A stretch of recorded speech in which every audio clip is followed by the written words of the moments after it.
Before this class, I had essentially no exposure to outdoor education. I'd never taken an outdoor ed class in high school or university, and to add on to that, I've actually never been camping or fishing. So my thoughts about this class were that it was going to teach me how to make a fire and things about the ecosystem, such as how to identify certain plants and food. This was noted in one of my first blog posts, where I said I was expecting this outdoor ed class to focus on things such as survival techniques, like building shelters, how to make tools from the nature around us, and possibly some biology concepts, like identifying trees, plants, and ecosystems. As I progressed into this class, I started to realize that these were not going to be the main focuses. The syllabus says the main focuses are one's well being, citizenship, ecological ethics, treaty relationships, reconciliation, and social ecological justice. I have learned and experienced all of these things through my weekly sightseeing, which has connected me with nature and made me realize the relaxation the outdoors can bring, the assignments in class, which have shown me how to incorporate outdoor ed into a variety of other subject areas, and the course readings, such as Canoe Pedagogy and the Coyote and Raven article, which have shown me how land shapes our being. A part of this class that really opened my eyes as to how outdoor ed is more than just survival techniques was the outdoor learning experience facilitation. This was also noted in one of my blog posts where I said, working on this assignment really forced me to think about how outdoor ed can be used as more than just learning about nature or the wilderness, but also using the outdoors as a classroom to teach general school subjects. I think that because I had never been exposed to outdoor ed before, I had never realized that these classes such as English or social studies could be taught outdoors. One of the most interesting topics for myself was learning about treaties and treaty education.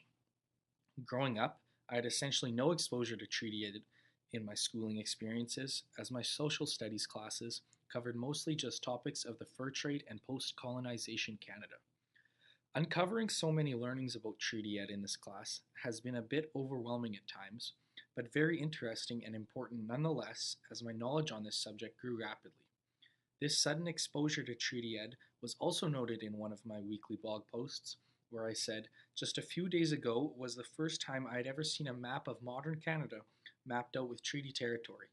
A couple things I have learned include that I currently live on Treaty 4 land here in Regina, and that I grew up on Treaty 1 land in Winnipeg. I found treaty ed and reconciliation to be such important and valuable topics that I chose to have them be the focus point of my conversation facilitation and in turn my interdisciplinary imaginings assignment. I found this assignment to really be my central point of learning for this semester. I say this because it brought together many aspects of the course. The topics that it brought together and forced me to think critically about were interdisciplinary teachings, reconciliation, treaty education, and course connections such as canoe pedagogy and the Coyote and Raven article. A quote from Newberry that really stuck with me and shaped my learning was, colonial histories and legacies always exist in the background of Canada, and the more we ignore this, the less we are able to create something better in the present. This really stuck with me because I think it is my duty as an educator to bring these difficult conversations to the surface in my classrooms to help create something better in the present, just as Newberry said. To wrap things up, the three main takeaways I have from this class are the following. Sightseeing and how it has helped me connect with nature and the land. And outdoor ed is not just survival techniques, but it is learning about the land and how the land has shaped our past, present, and will continue to shape our future. And lastly, how outdoors can be used as an effective classroom for nearly any subject. Looking forward, I think in order for me to continue along this path of becoming an effective outdoor educator, it is important for myself to continue my learning through outdoor ed classes here at the university and taking advantage of other resources such as Treaty Ed Camp or other conferences. If I do this, I hope to one day share my newfound love of outdoor education with my students. Thanks.